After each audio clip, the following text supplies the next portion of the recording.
kadamo sa nga pamangkot, why is it nga nag-declare ang syudad past 6, no?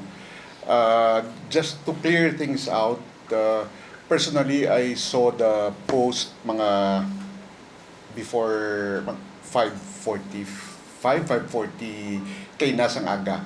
No, upon seeing the post sa social media sang ni Secretary, I immediately asked Attorney Go to verify with the DILG. No? Kasi one, social media dapat in a very sensitive matter such as declaring suspension of classes needs validation.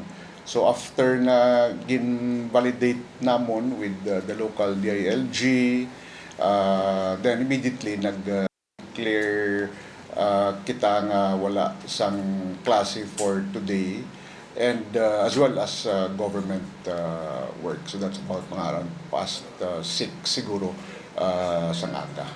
Should have the announcement been made earlier, we would have also declared earlier nga wala sang klase. No? So what is important siguro at this point in time ngati ang preparation man nga ginahimo sang syudad, no? Hopefully hindi lang kita labyan sang lain nga tsimpo, no? But ang syudad is preparing at this point in time. Dependency hapon ng LGU sa announcement sa babaw niya. May RI authority ang chief declare, no, based sa assessment man through an executive order if deemed necessary, no. But ang kaina was ang declaration kaga ang announcement came from DILG, no. That's why we complied based on the evaluation man kag announcement sang DILG, meaning sila ang naglantaw that there is a need to suspend classes in 16 provinces today. Mayor, paano ako regarding sa flood rate na lang sa reclamation? So, kundi ang pag-storyano di is ang target na fully operational siya by the end of the year. So, ano nang background sila? Delayed na siya or on time ang kung by end of the year? Well, kung lang, if you base it lang sa schedule, it's delayed. No? It's long overdue. No? But ang DP is the one supervising, kag-handling sina. No? I don't know kung may ara sila ginimo nga suspensions or again extend nila, no, that we have to check with the DPWH, no, kasi they're the ones implementing and supervising the project. So on the part of the city, dumiyara ka mo to i-procure para nga i-topic sa No. ano? Bali, iyan ang responsibility sang construction company which is Almana. Based sila sini-contract with the DPWH to apply, no? Pag-install sang flap gate. Ang flap gate, in layman's interpretation, amo ni siya ang daw pertahan para kung taob hindi magsulod ang tubig sa baybay. No, meaning kuha ni siya manual, hindi niya why ni gagamit sa motor or whatever, no. Flap gate, no. And then ang isa pagit ka ang ginambal naman nilang mga pumping station is that part sining phase ang construction. Kaya nga mo lang ito yung gina-push since early this year pa nga dapat i-open na siya functional. Although yung ila rason hindi nila ma-open tungod nga wala pa ang flap gate kag sluice gate, no, kaya para kung magtaob hindi magsulod ang tubig, which is correct man kasi mas ma-problema pag ita, no. But ang ila commitment, actually sila ito nagpa-request sang meeting sa city sang Monday, kay sang last 2 weeks ago I already made announcements, no, ngati we will any action from the city nga mapadasig ang paghuman sa sina nga proyekto. That's why they committed nga ang inlet, meaning ang suludlan sang diversion channel nga alin diri sa sa Mambulok Creek tapuso na nila. Then ang pagbutang sang gate dito naman Baybay tapuson Manila, no, para mag-functional na kiti kung taon mo ang diversion channel ara, but hindi siya functional because sining duwa ka mga butang. As to violation of contract, we will leave it to DPWH to assess and make their own decisions regarding the matter. So, on the part of the city, ano area of monitor? Ang amon gidya on the part of the city is number one, to put pressure na padasigon.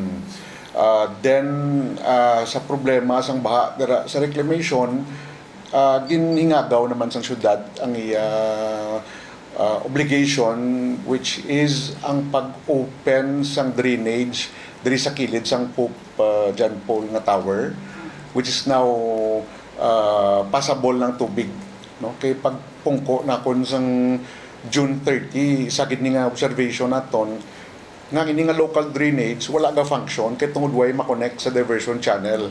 So that is why nga nag-meet kita with the engineers, and ang ila recommendation nga i-open ang dalan dira, no, but at the time hindi ma-open kay dira kalabay ang mga truck. So we made some meetings and discussions with the SM group of companies. That is why nga na-open ang dalan. Then ang pipe naman sang prime water na silo naman, so muna nga ongoing ang construction. But what is important nga ang tubig dira sa kilid sang Pope John Paul Tower nagrikta na ya pagwa. Although ay gaagi sa diversion, but gaagi na to ya pagwa. I was there last Friday, and I had some discussion sa mga gabayigya, mga tricycle. And ang ilang observation sa akong nati for the past few times nga nag-ulan tudo, awareness lang ka-experience sang previous nga gaba gidara. So munang role gid subong sang city i-ensure nga ginahimo sang construction company ang iya commitment for the diversion channel. Kasi sila managatag sang oras mo, nagambal sila nga 2 months tapuson ang inlet, 3 months tapuson ang flap gate. So kung ang taon mo, hopefully that's by November or early December na matapos nila. Other topic, Mayor, may mga closures of businesses last Friday. Anong subong pinaka-latest na figures? I'll check with the permits. Ang last tong na inform nila sa akon over the weekend was 6? 7, no? Ang natabo sini is ang city has been sending notices. Hindi niya nga isa lang ka-instance bala nga gulpiada mo lang mag-check ka tungod kay wala business permit. Meaning, several notices were already sent to them nga kuha sang business permit, no?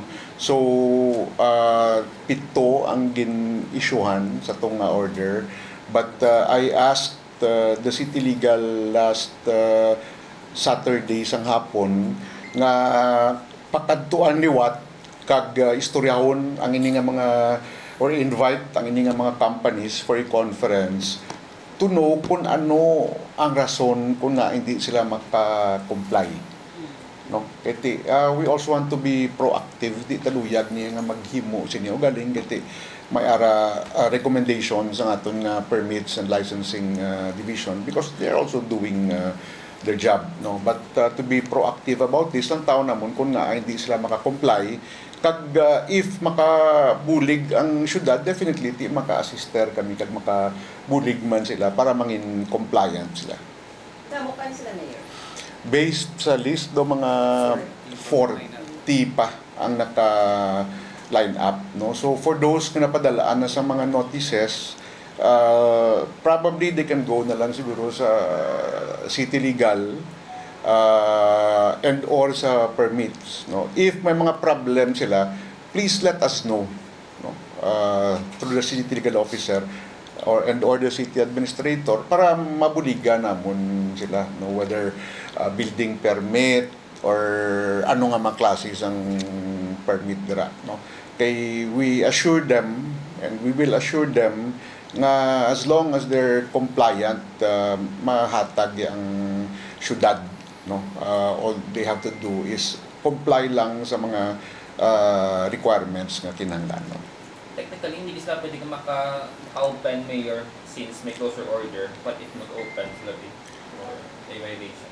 Well, may lahi kita nga pag sundon. That's why nga nagambal gani ko kay Attorney Chu sa Saturday nga invite them for a conference supposedly today kini kiti suspended ang obra siguro by tomorrow, no? Para mag-gauge naton kung ano ang mga concern sang sini nga mga business establishments bala kung nga hindi sila maka-comply, no, sang pag makakuha sa business permit.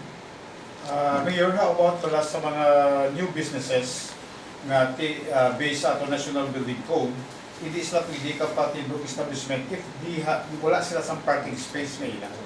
I think I have been receiving similar situations, no.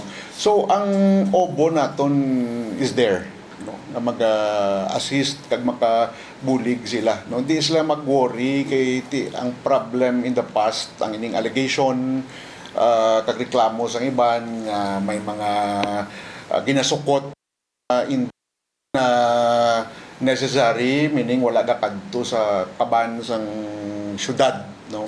We assure them nga subong why niya naton gina-tolerate. Kung amo na ang rason nila, kadto lang sila diri sa amon, no. Kay we will take action on that. Mayor, may ara ba nga case sa area sa Barangay 31 nga ginpasarado siya ang gas chicken yata at then nag-operate pa siya. Ano nang case ang city? Sige, no, we will just ask the city legal to look into it. Pero ano nang may ano siya, additional charges na wala ito ba? Since may closure na from the city but then di kapasok to niya go and then operate. Definitely. Definitely.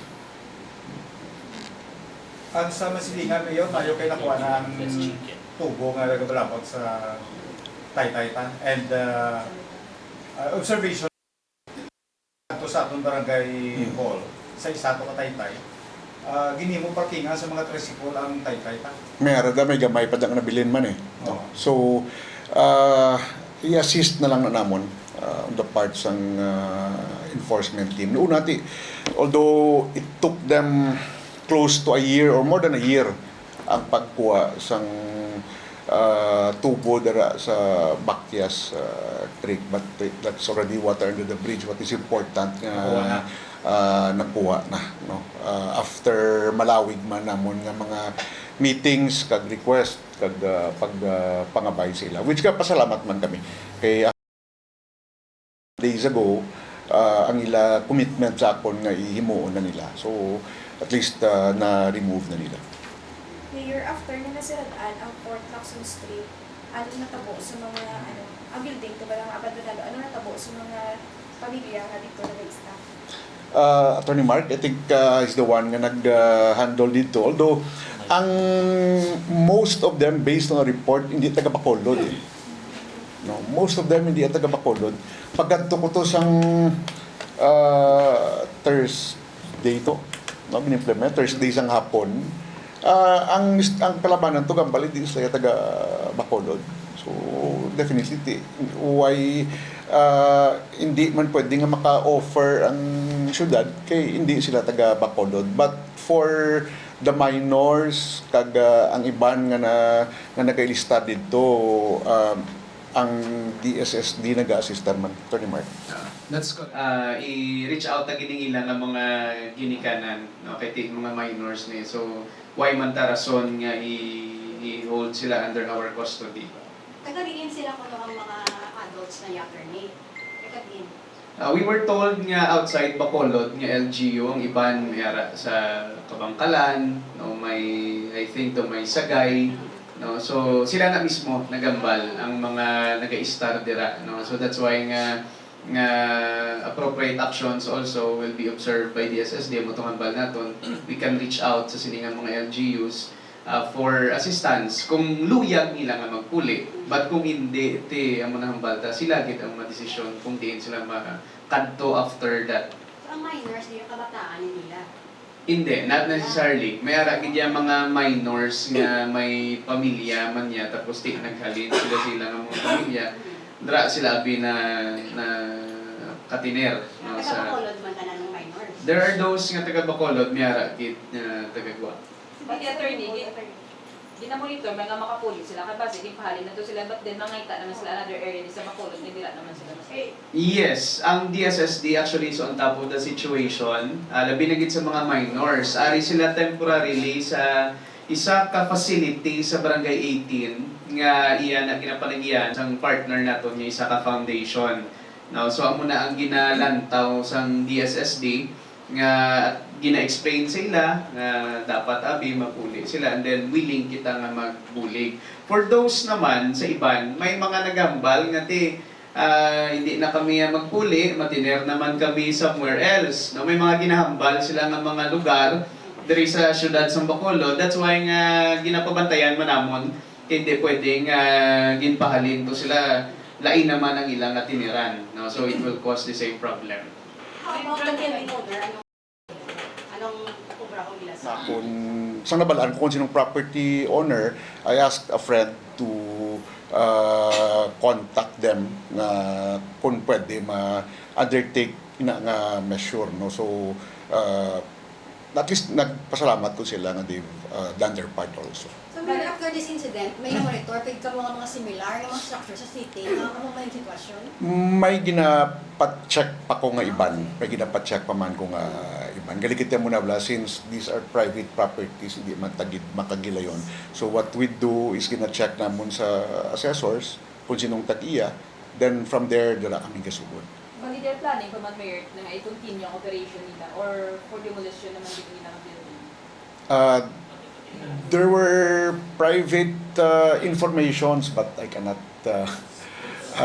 disclose and speak for in their behalf. But what is important nga ang amon man lang niya is ang ensure lang ang property used for purposes that would the lives of the children as well as those also nga nagalabay sa area.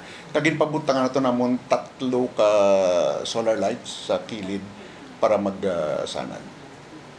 Attorney Mark, ang case ni Engineer Takulot, ang update, nagpala sa MR.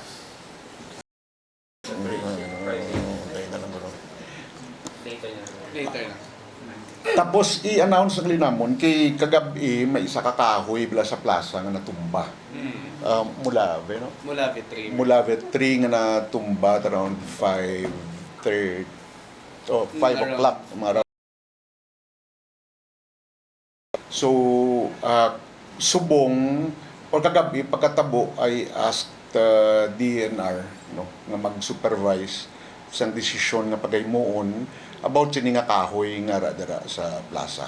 No, so kagabi kadtuan nila gin-check and they made recommendations, no, but ang pinaka bottom line gid sini nga tingwaan nga mabuhi ang kahoy. So ang ila instructions nga i-prune ang mga dahon kag patindugon ang kahoy. So last nga check as of this morning ginamatamat na patindog ang kahoy. So basi tingala naman bala kag may maglapta naman nga istorya ang mga kahoy gid pang tapas. No, so ang ini nga kahoy again natumba kahapon sa ngapon. Immediately nagkadto ang DNR, nagatag sila instruction kung ano ang pagaymuon. Kag subong gina-assist namon nga mapatindog ang kahoy kay di ni amon nakhapos kay kadako-dako sang kahoy, but ang mga sanga ginpautod nila ang dahon prune, no? So meaning whatever that you consider sa plaza subong is based on the instructions and guidelines ng DNR. Why kami nagtandog anything until nag-abot sila last night kay nagambal sang instructions. Bali, anong rason, Mayor, sa natuba tungkol sa hangin? O sa As we speak, ginpatindog ano ni sa patigulang sa kako? Damo factors. Balinggiti ginpangambay ko ng Benro to come up with an investigation siguro as to the reason gid, no. Isa ang man nakitaan ko so far based sa akon ocular. Number one, may ongoing construction sang drainage, kalapit sa drainage. Number two, medyo naghangin-hangin kawa kapon sang hapon. As to the age factor, hindi ko determine sina, no? But as of this moment, sa ginpadala sa akon atra, napatindog na ang kahoy, ginbutangan sang tubo para magtindog na daw makasupport abi sa iya, no? So hopefully mabuhi ang ining kahoy. Dito ka hindi. Kaya nga nakakapoy, doon ka in danger. Ito ka. Mulave ko no mulave. So muna nga endemic siya. So muna nga ngamon subong basta mga trees similar to this gina-coordinate kid namon sa DNR. Year 1 month ka lang nagbili, makaingagaw ka na tapos ang numbers ng DPWH. Yes. Ang RDCDE last week, no, nag-commit sila na matapos nila na. Kaya nabutang naman nila kuno ang tubo, ang HDPE nga pipe, ara na. So i-cover na lang nila na makaingagaw sila kuno according to them. Okay, though ang usually yung dugay dara is if concrete siya, idugay gina. But since HDPE doesn't malang siya kuno maingagaw. And may ginpadala man sila sa akon nga mga video ang DPWH nga diri sa kilid sang Central Market, isagid ka cost sang hinay nga pagpa sa tubig dira is diri ang basura. So they sent me the video nga sang pag-lay nila sang pipe, hindi makagwa ang tubig. Gin-check nila sa unan, clogged. So same situation man. So gin-clear nila ang basura, nag-install nilang pipe, kagatik pag-ulan mid last week ang tubig flow naman. Mayor, regarding sa plaza, RCO kahapon sa Iligaran, ang problem is with badyaws. Definitely, ang volume of badyaws, ni Mayor RCO, will travel to Bacolod by the time of Mascara.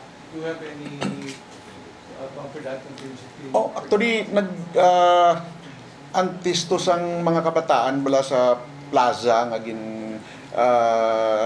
assistihan sang DSWD. I think that was 2 weeks ago. Oo, gin-rescue. Ang mga badyaw, same thing. No? Prior to that, may activity naman na ginhimo ang DSSD. So they're monitoring. They're monitoring. Pag-assist gid. Ang ilan to concerns ang nagligad is ang plete nga kinhanglanon, no, sa mga badyaw. But we are monitoring and may mga plans naman nga pagimo ng syudad. Mayor, may plano ang plaza na i-fencing, and then ano ang plano ta sa halando mo na buhay nagkakos ta sa plano? Ang plaza,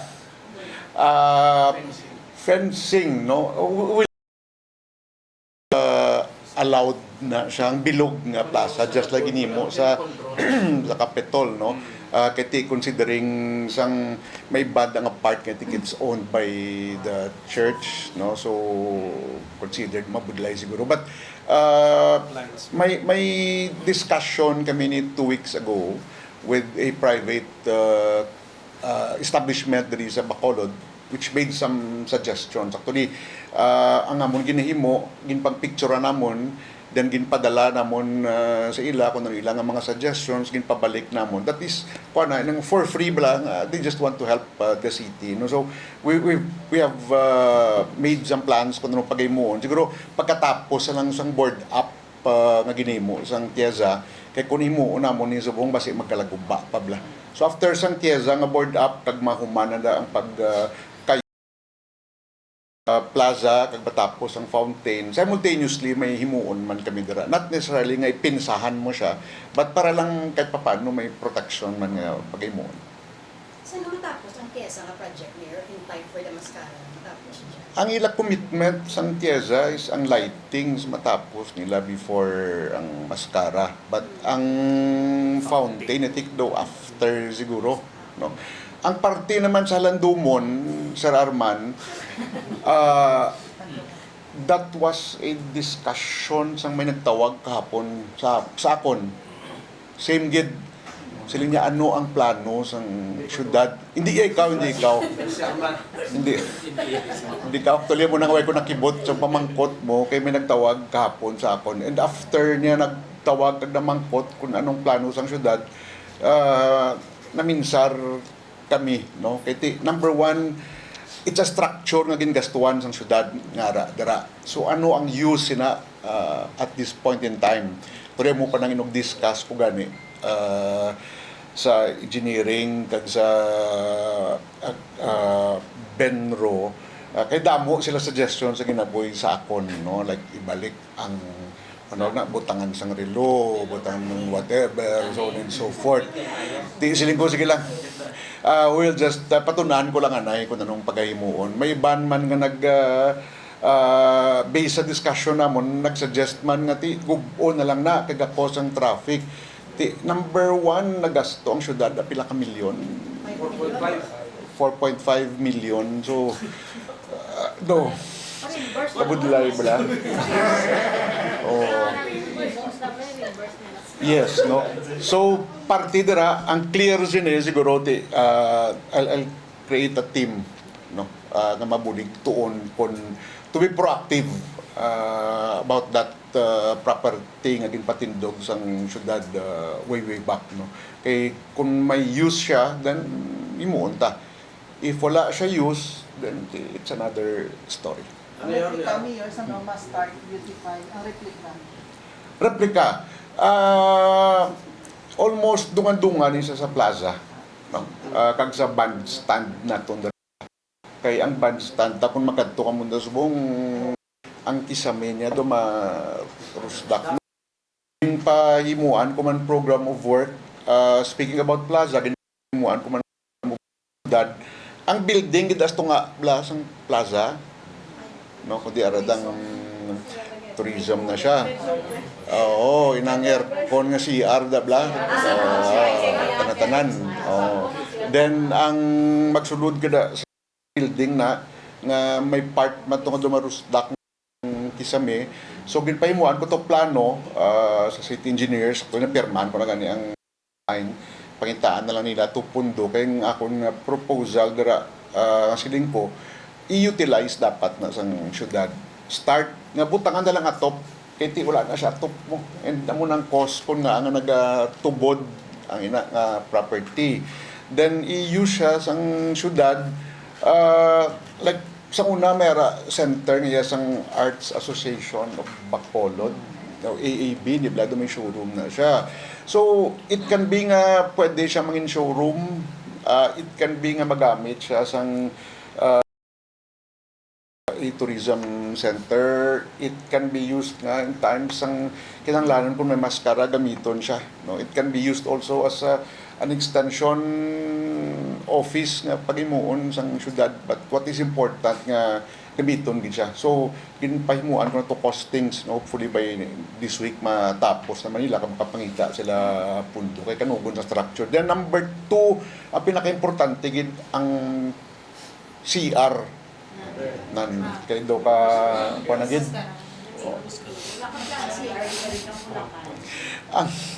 Ang discussion to ginpatry na kung saan nagligad ginpasuyupan ang CR.